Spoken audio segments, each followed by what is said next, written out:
I gave it 5 saw blades, and the only time I give a movie 5 saw blades is if I cannot think of a single thing to do to it that would make it better. Yeah, and maybe for those that think, oh, it's about Air Jordan, so there's going to be basketball. There's going to be basketball clips, and just a lot of him playing basketball. There isn't. No. So maybe if people went into it expecting to see highlights of Michael Jordan, there could be maybe just slight disappointment in that area. But I think the rest of the film, how it was done, it was incredible. Yeah, absolutely.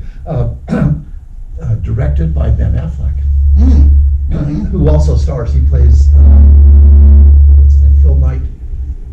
Isn't that his name? Yeah, Phil Knight, the CEO of Nike. Yeah, and every one of these actors did just an absolutely smashing job.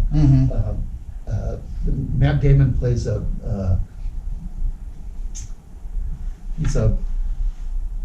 he's an executive for Nike, and he's I don't know what exactly to call him, but he's a hustler. I mean, he is has that drive, and he wants to make something absolutely unique and special. And what they did is they turned the industry upside down. Prior to that, the shoe manufacturers would make arrangements with athletes to highlight their shoes. Well, he turns that on his head. He makes a special shoe that highlights the athlete. A complete reversal. And I mean, greatest success in the history of shoot-'em. Yes. Oh my gosh. And I love in the movie Converse, how Converse was the big shoe at the time, and they have the big superstars, basketball superstars, Magic Jordan and Larry Bird and Kareem Abdul-Jabbar, and they're like, look, you can be with them, and the mom's comment, I believe, is, well, he'll always be kind of like in their shadow. It'll always be all these great stars, these big stars, and then, and also Michael Jordan. Yeah, and at the time, Michael Jordan was still a teenager, had never been on a professional basketball court, but everybody saw the potential in the guy, and they were sure right. And to this day, he hasn't, I don't know when the last time he played professional basketball, but it's been a while. And he's making $400 million a year.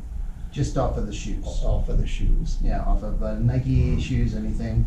And you're starting to see now in the NBA, on their uniforms, they have the Air Jordan logo on the uniforms. Whoa! Yeah, so, I mean, it is almost, that logo is probably just as iconic as the Jerry West NBA logo, and the silhouette of Jerry West. He's the player they used for the NBA logo. The person dribbling the ball, that's Jerry West. So the Air Jordan logo is almost on the same level now as that, and how iconic is that? Amazing. Did you like it? Oh yeah, it was. It was great. I mean, you find yourself really rooting for Matt Damon. And because I also, that basketball is my favorite sport. So watching basketball during those years, remembering Michael Jordan getting drafted. Watching the championship game when he was playing for the Tar Heels and making the winning shot. Yeah. The shot heard around the world. Yeah, just all of it. And I love, I think one of my favorite parts in that film is when Matt Damon is breaking down film. He's such a, basketball, and he was a scout for many years and just loves watching basketball. And he's breaking down the film, and then he sees something and he keeps rewinding and rewinding that last shot. Because he's not sure what he saw. Yeah, and he had to, and then he finally, figured it out. And it's like, oh my gosh, and he has to go tell everyone, look at this. And he was dead on too. Yeah, it was good, and the interaction also with Matt Damon and Michael Jordan's mom, Viola Davis. Wasn't that a great scene? Yeah. That was Ben Affleck filmed that, I think, appropriately and beautifully and wonderfully, and gave Viola Davis, who's an Academy Award-winning actress, gave her about a minute of close-up to act her little socks off. Yes. And boy, was that a successful thing. That was just great. Yeah. So a great movie in every possible way of enjoying a movie. Go see it, folks. So still in the theaters, but only showing at one time, and that is 7:15. 7:15. So new movies in the theater. Two good ones. Yes. Two good ones. One, if you were into horror, you got to go catch this one. The Evil Dead Rise. And these things are just very R-rated. If you like creepy horror, demons, and just these are. Wow. This is kind of the top-notch stuff up there. This is just creepy. Yeah. If you just watch the trailer, it's like, ooh. Well, yeah, the mom. I mean, the trailer is like these kids' mother is possessed. Is possessed and trying to kill them. Kill the kids, yes. And Death by Dawn is like the chant. I mean, Death by Dawn. That's creepy. That's not right. So, don't bring kids to this one. This is definitely rated R, and like I said, gosh.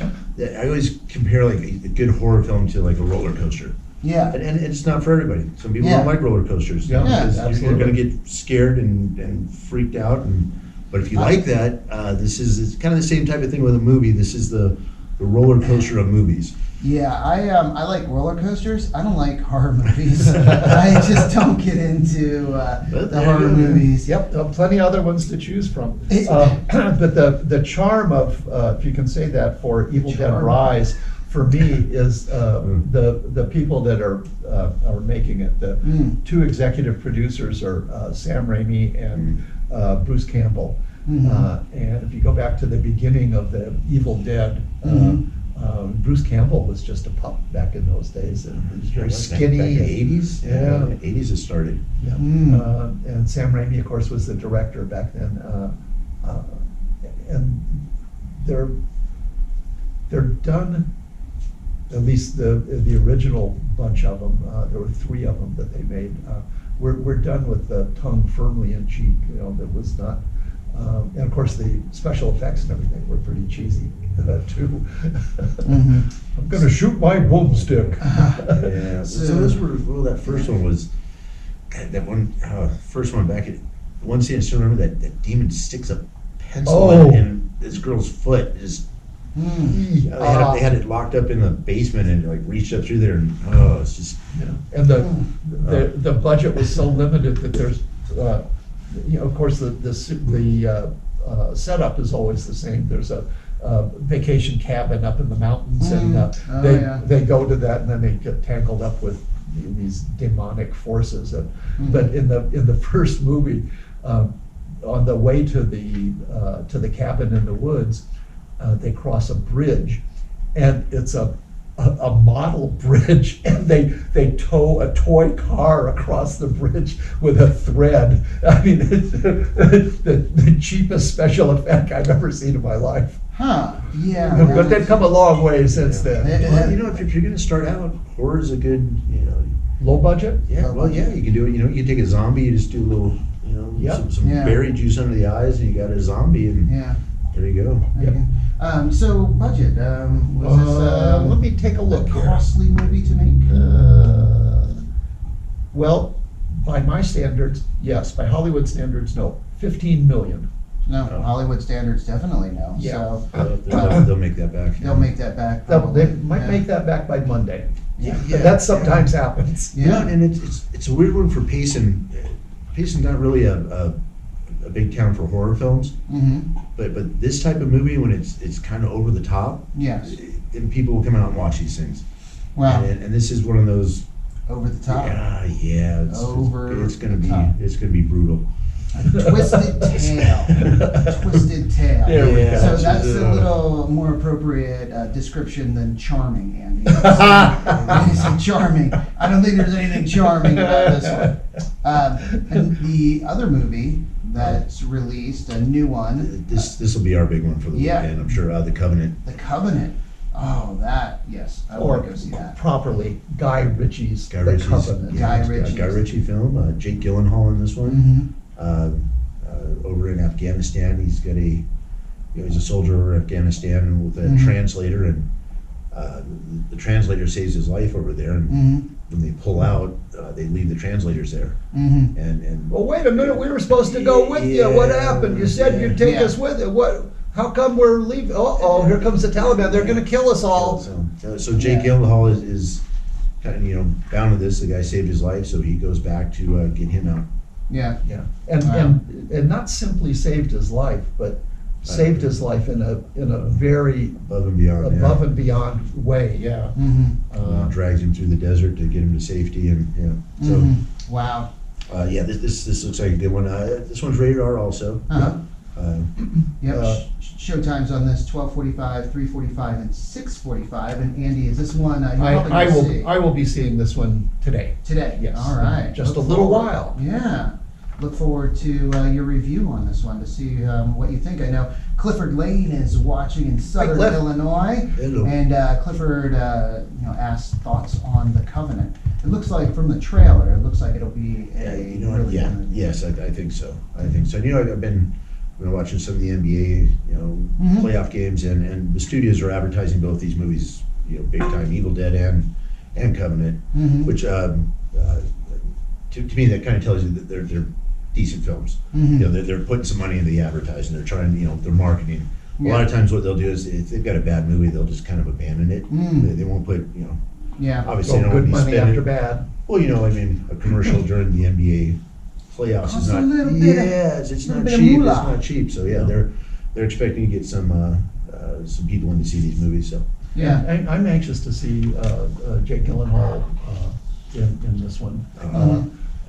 He's noted as being kind of a sideways sort of a storyteller. I don't know if you saw Nightcrawler not a few years ago, but he also did Donnie Darko, which is a really odd movie.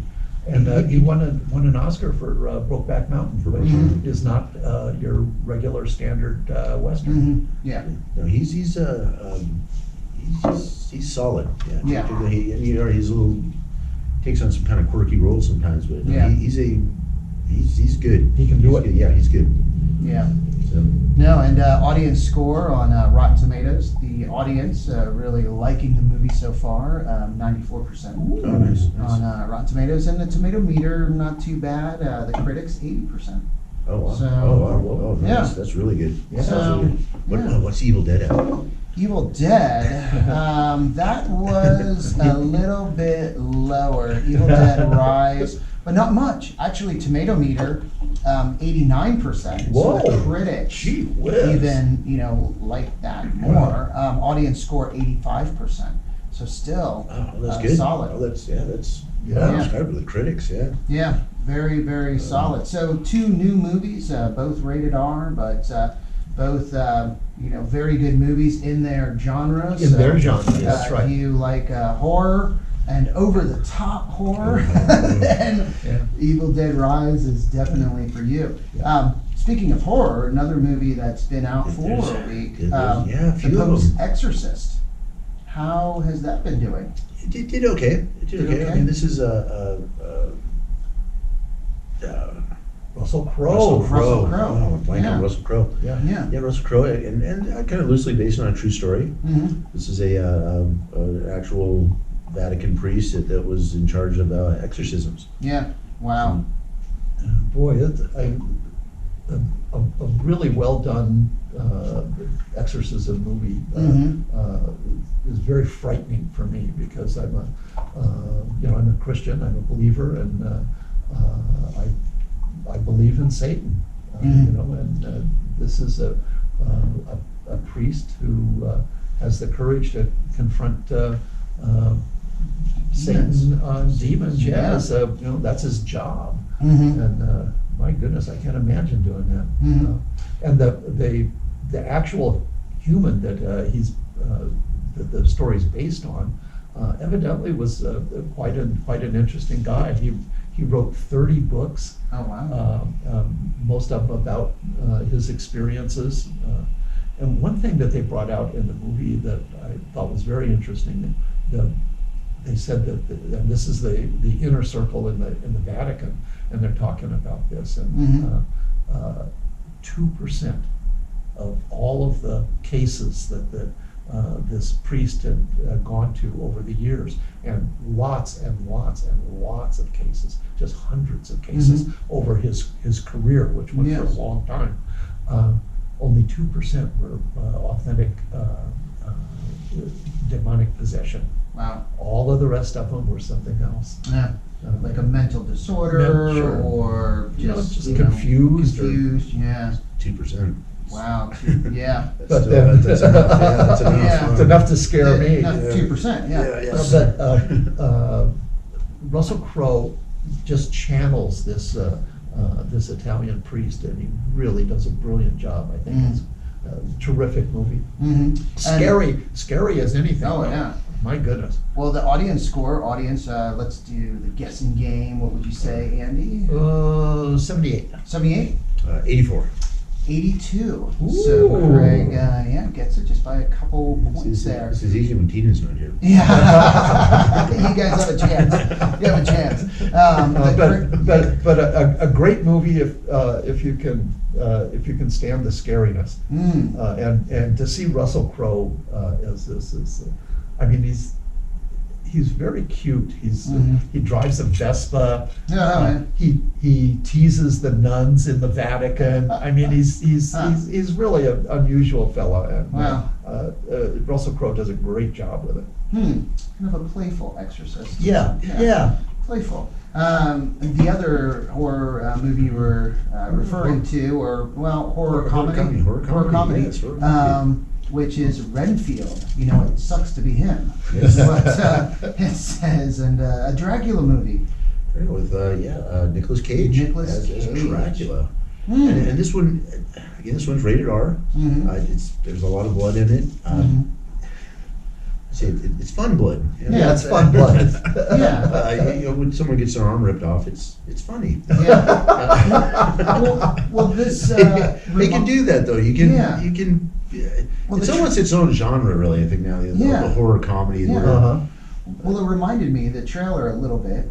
Totally different main character. This is Dracula. The other movie was a bear, but it reminded me of where people getting another great dismembered. movie. Horror comedy. Being dismembered isn't. It's like haha, not funny.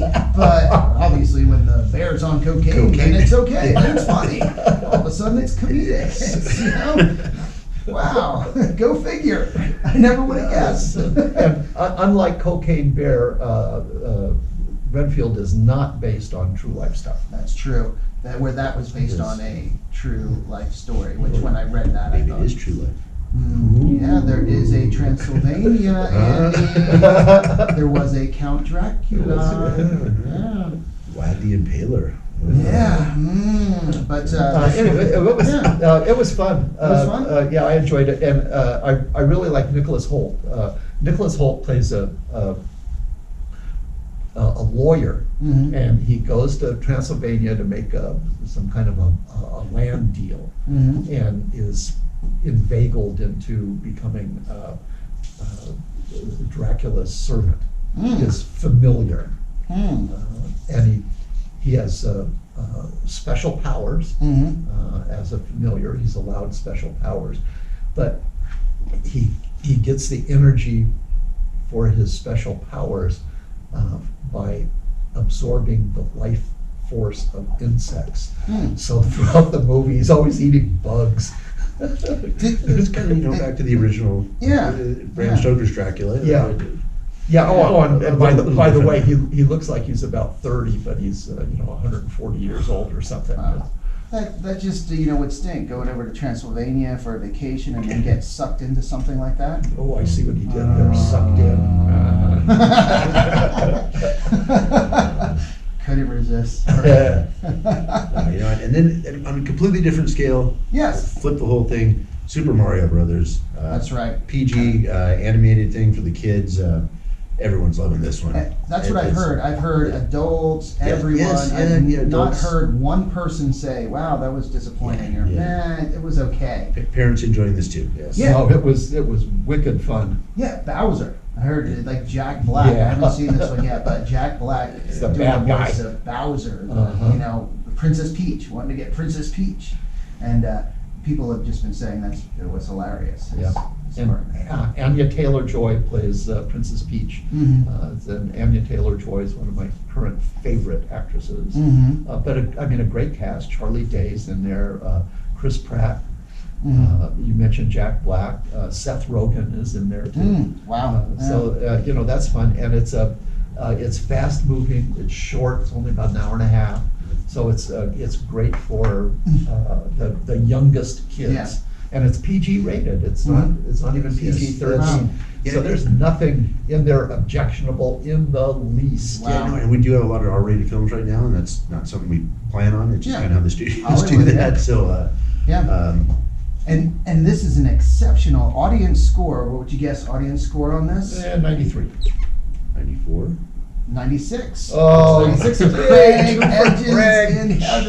edges him out again. I'll ask Craig next time, first, because you have a little advantage. I'll just go one more up or down. But this is where the tomato Price meter. is right. Yeah, that's right. $1, Bob.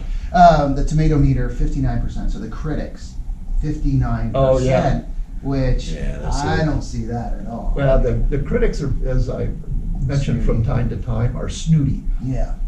How could a Mario Brothers movie be good? Yeah, exactly. They look at more of some of the technical aspects of it and character development, which Character development. Mario Mario and Luigi. Come on. They're already developed. Yeah.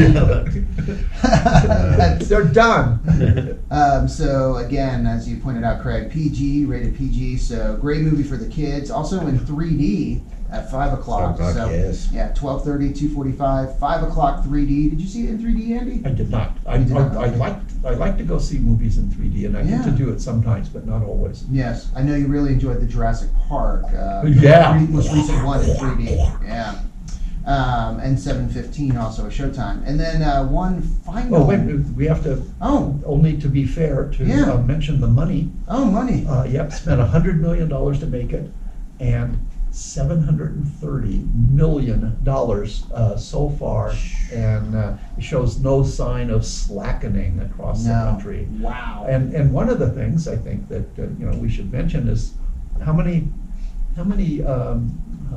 major studio children's movies, PG rated, have come out this year.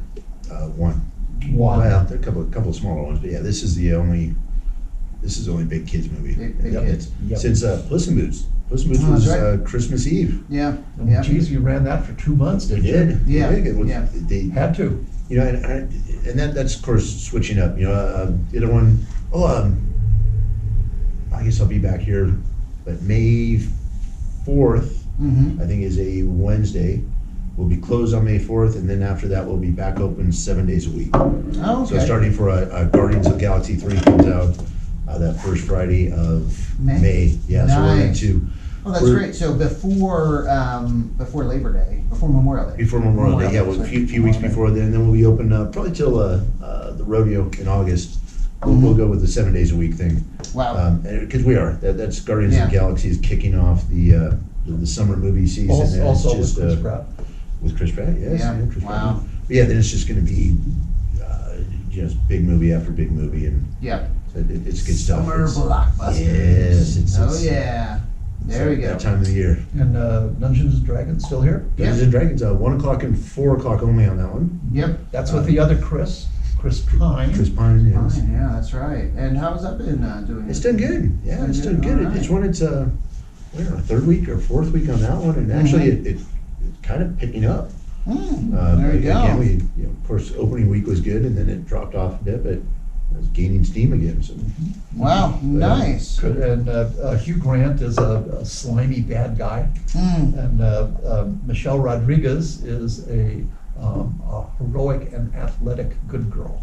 There we go. Her finest role since the one where she had the machine gun stuck on her amputated leg.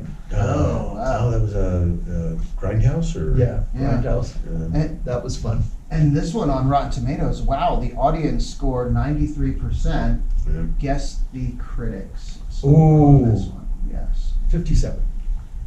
Oh, wait, I'm gonna have to let Craig go first. Craig, go I first. was going to go 63. No. 62. You went the wrong way. Andy. You went the wrong way, my friend. 90. You guys did Ninety. everything you could to help me. I did. 90% by the critics. The critics for The D&D? critics for Dungeons and Dragons. Well, that's a surprise. Yeah, so looking for the cinematic, this and that, and being snooty. Boy, they were snooty to Mario Brothers, but Dungeons and Dragons, 90%. Well, go figure. It's Go kind of a figure. fun movie, too. Yeah. Monsters and dragons, and of course, and wizards and everything. And And PG-13 on that one. PG-13. So Good, harmless fun. Yes. So Super Mario Brothers PG, Dungeons and Dragons PG-13, and then some really good horror films. And good also- war fluke. And The Covenant. Yes. Yes. So a great Good stuff. variety at Sawmill Theaters this week. So get to the theater, get yourself some popcorn. Yep. With some hot butter on it. And Hot dogs. Chili hot dogs. dogs and nachos. I had chili dogs. I had one of your Nathan's hot dogs there the other day, Oh, yeah. and I was quite pleased. It's chili and cheese and some jalapenos on there. Ooh, that's good stuff. Oh wow! So yeah, One many of the reasons. great innovations I think that the new Sawmill Theatre has been able to do. Back in the old days, when they had the theater here, there was only one screen, and now we have six. Six And so we screens. can have lots of choices Yes. when we go to the movies. Yep, it is a wonderful, wonderful thing. So time to get back to the music now with some Pink Floyd, Jimmy Buffett, Suzanne Vega, and more. But first, let's get a quick update from the National Weather Service so they can tell us how beautiful the day and the weekend is going to be here in Rim Country. Cloud in the sky. Oh, No, perfect. blue skies.